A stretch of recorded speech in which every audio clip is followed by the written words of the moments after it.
मंत्री ज्योतिरादित्य सिंधिया ने देवास में शिप्रा के तट पर मां शिप्रा की आरती के साथ जन आशीर्वाद यात्रा की शुरुआत की। प्रधानमंत्री नरेंद्र मोदी के निर्देश पर सभी केंद्रीय मंत्रियों को अलग अलग क्षेत्रों में जाकर 5-5 जिलों में यही यात्राओं का आयोजन करना है। इसी कड़ी में केंद्रीय मंत्री सिंधिया ने इस यात्रा का आगाज शिप्रा से किया और यही यात्रा देवास होते हुए शाजापुर पहुंची।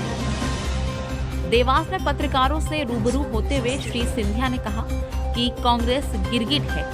मध्य प्रदेश में 28 विधानसभा सीटों पर जनता ने कांग्रेस को मुंहतोड़ जवाब दिया है। सिंधिया से जब महंगाई के विषय में सवाल किए गए तो उन्होंने कहा कि हमारे द्वारा भी कई बार सदन में महंगाई को लेकर सवाल उठाए। उन्होंने आगे कहा कि महंगाई वैश्विक है, इसलिए यह कहना कि सिर्फ हमारे देश में महंगाई का असर वाकई जरूर है, लेकिन यह महंगाई विश्व स्तर से है, जो कम होने की कवायद में बड़े अर्थशास्त्री लगे हुए हैं।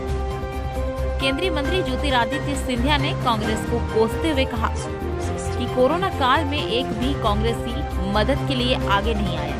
पूरी मदद बीजेपी के कार्यकर्ता और पार्टी ने ही की है और कांग्रेस गिरगिट की तरह रंग बदलती रहती है। दरअसल आज देवास में केंद्रीय मंत्री आए हैं, तो प्रोटोकॉल के तहत मैं भारत सरकार के केंद्रीय मंत्री का स्वागत करता हूं देवास में। साथ ही साथ मैं उनसे कहना चाहता हूं, जो सिंधिया जी ने बिना जानकारी के जो एक राजनीतिक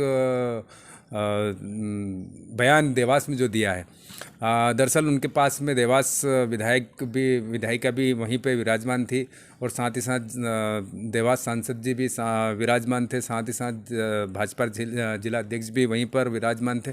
कम से कम उनसे सलाह लेके उसके बाद वो बयान देते तो कम से कम अच्छा लगता।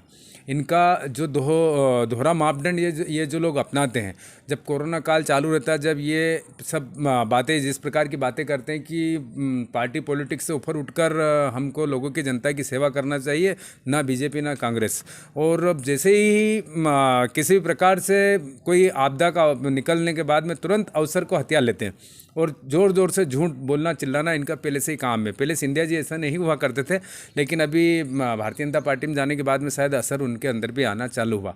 मैं साथ ही साथ ये कहना चाहता हूँ कि जिस प्रकार से आज देवास एबी रोड पर जो भीड़ का एक जमावड़ा हुआ था, मेरा सीधा सा ये सवाल है, देवास प्रशासन से भी सवाल है, साथ ही साथ में देवास के सभी उन जनप्रतिनिधियों से भी सवाल है कि कल फिर कोई आम आदमी अगर ऐसी भीड़ करेगा तो कोरोना का रोना धोना आप लोग रोएंगे या नहीं रोएंगे, मेरा उनसे सवाल है। Ashok Verma, bureau report, Dewas.